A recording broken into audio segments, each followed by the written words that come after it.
The Boy Who Faced Giants, the childhood story of Jesus. Confirmed by the Book of Enoch. Before the world knew the preacher, there was the child. Before the voice echoed through the temples, there were the eyes that watched in silence.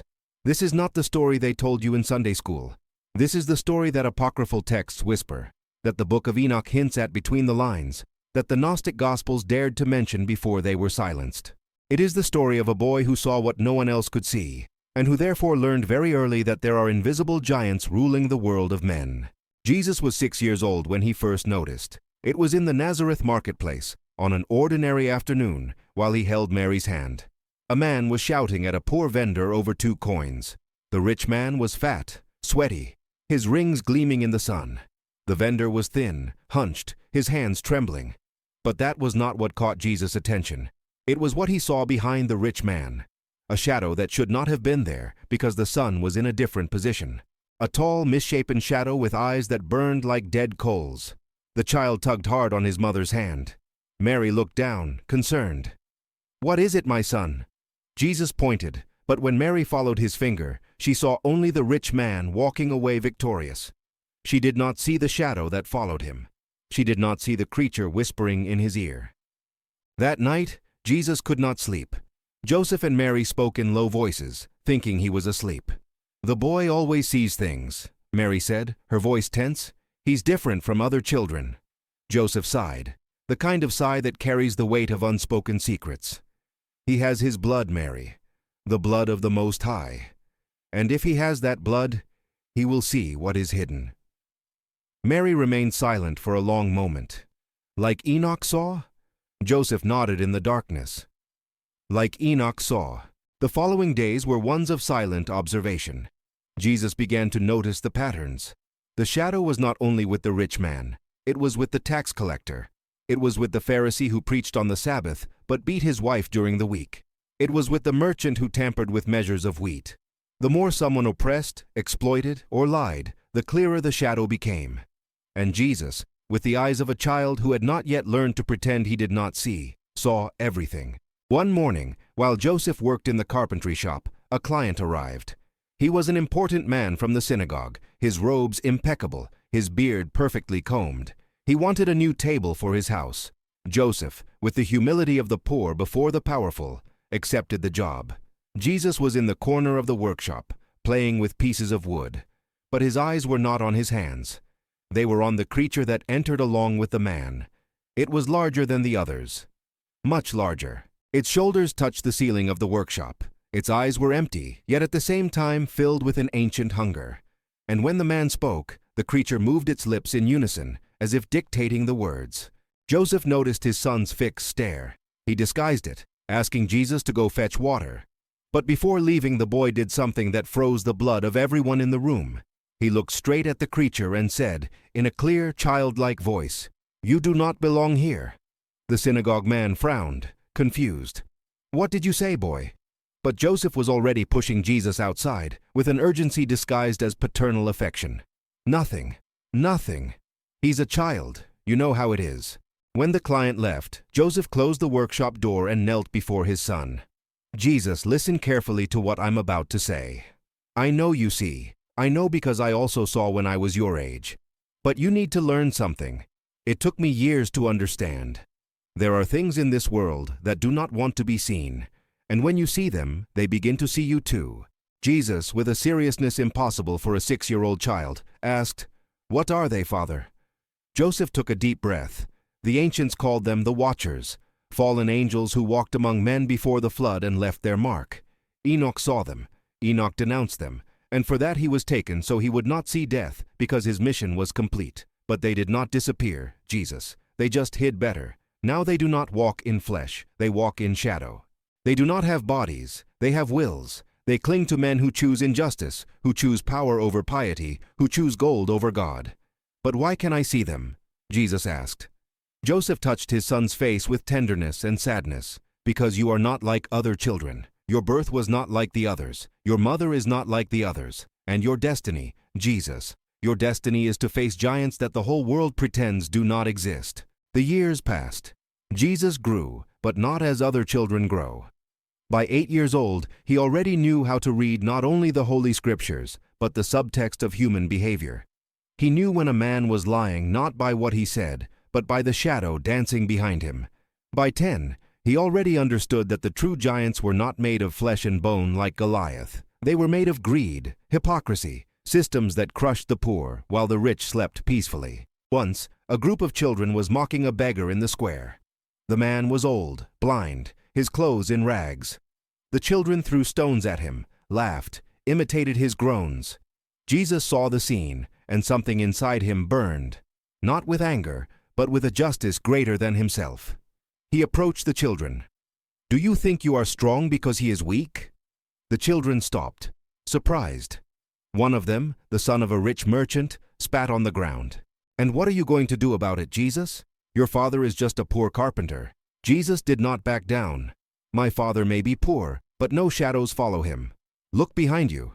The rich boy went pale, confused. "What are you talking about?" Jesus pointed behind him. There, invisible to everyone except him, was one of the creatures, smaller than the others, still forming, feeding on childish cruelty like a seed of darkness. You think you're alone when you do evil, but you're not. Something is growing with you, and the more you feed it, the bigger it gets. One day, you will be just the body, and that thing will be the one who decides. The children fled, frightened not by what they understood, but by the way Jesus spoke, with an authority that did not belong to a 10-year-old boy. Jesus helped the beggar to his feet, brushed the dust from his clothes, gave him the bread he had saved for himself. The old blind man gripped the boy's hand tightly. "Who are you, child?" Jesus smiled, that sad smile of someone who already knows too much, just someone who sees. The beggar nodded slowly. "Then you carry a heavy burden. Keep seeing, boy. The world needs eyes that do not lie." Mary watched everything from afar. She saw her son growing not only in height, but in understanding.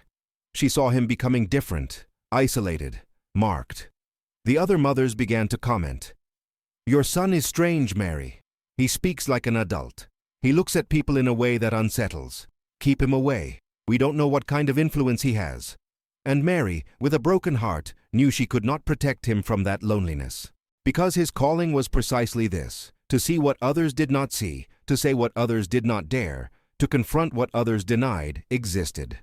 At 12 years old came the moment of the trip to Jerusalem, the holy city, the sacred temple, the center of faith. Jesus walked beside Joseph for days, observing the road, the caravans, the people. And the closer they got to Jerusalem, the denser the shadows became. They were no longer individual creatures following people. It was as if a heavy fog hung over the entire city. A fog made of centuries of empty rituals, prayers without love, sacrifices without repentance, laws used as whips against the weak. When they finally entered the temple, Jesus stopped. The place that should have been God's house was infested. Merchants shouting, money changers robbing, fat priests counting coins, the poor being pushed out. And over it all, like a suffocating mantle, the creatures, hundreds of them, feeding on hypocrisy like flies on rotting flesh. Joseph held his son's shoulder. "I know what you're seeing. Breathe deeply." Jesus breathed, but could not look away. He spent 3 days in the temple, not as a lost child, but as someone who finally understood the magnitude of his mission. He sat among the doctors of the law, asking questions that had no easy answers. Why do we follow laws that crush the poor? Why do we build magnificent temples while widows go hungry? Why do we speak of God but serve mammon? The doctors grew irritated, restless, disturbed. This boy, where does this wisdom come from? Who taught him to question like this? When Mary and Joseph finally found him, she was desperate. "Jesus, why have you done this to us? Your father and I have been searching for you in anguish." Jesus looked at her with those eyes that saw too much and spoke the words that would change everything. "Why were you searching for me? Did you not know that I must be in my Father's house?" Mary understood then. He was not speaking of Joseph. He was speaking of the other, of the one who begot him not in flesh, but in purpose. On the way back to Nazareth, Jesus walked in silence. He now knew what Enoch knew. He knew what the prophets knew. He knew what everyone who sees the truth eventually discovers, that the world is infested with invisible giants, and that the only way to defeat them is not with swords, but with something far more dangerous, with truth, with light, with love that exposes all darkness. The following years would be ones of preparation. Jesus would grow in wisdom, in stature, in grace. But he would never stop seeing the giants that others denied. At 15, something changed. Jesus began to realize he was not merely an observer. He was a participant. He was at a fair when he saw a Roman soldier extorting a farmer. The man was crying, saying he had nothing left to give. The soldier laughed, and behind him, one of the creatures reveled in the suffering. Jesus felt something new. Power. He approached and spoke, his voice firm. "Leave him alone." The soldier turned, surprised. "And who are you to give me orders, Jew?" Jesus looked him in the eye and let the power flow through his gaze. The soldier stepped back without understanding why. The creature behind him hissed, as if burned. Jesus said, "I am someone who sees what follows you." The soldier let the farmer go and walked away quickly. That was the first time Jesus consciously used what he had inherited. The gift of seeing was not just vision, it was also voice, presence. Mary noticed the change in her son. He was becoming dangerous, not to the innocent, but to the systems. One night, synagogue elders knocked at the door. "We need to talk about your son, Joseph. He's causing trouble, asking questions that shouldn't be asked." Jesus, listening from the next room, could see the creatures accompanying those men. Ancient ones, rooted in religious hypocrisy. One of the elders said, "Either control the boy, or we will take measures ourselves." Joseph promised to speak with his son. When he closed the door, his hands were shaking. Jesus stepped out of the shadows. "I'm sorry, Father." Joseph hugged his son tightly. "You didn't bring trouble, Jesus. You brought truth. But you need to be wiser. Your time has not yet come." Jesus became more cautious. He did not stop seeing, but he learned to choose his battles. And while he worked beside his father, his mind was working on something greater. He was understanding the pattern. The giants existed because men fed them. Every lie was a feast. Every injustice was an invitation. It was then that Jesus understood his true mission. It was not merely to expose the giants. It was to break the cycle. It was to show men that there was another way. The way of true justice, genuine love, light that does not negotiate with shadows. Mary watched her son with pride and terror. She saw the man he was becoming, a man who would challenge everything, and she knew that path would end in pain. But she also knew she could not stop him. And when the time came, he would not pick up stones like David. He would pick up words, and with those words, he would declare war on all systems, on all shadows, on all the fallen watchers who for millennia had enslaved humanity through fear, greed, and voluntary blindness. This is the story they never told you, the story of a boy who saw giants and, instead of running, decided to grow tall enough to face them, not with the strength of muscles, but with the strength of truth. Because the most dangerous giants are not those that crush with their hands. They are the ones that convince you they do not exist. And Jesus, the boy who saw, spent his entire life saying, "They exist. I see them, and you can see them too, if you only dare to open your eyes."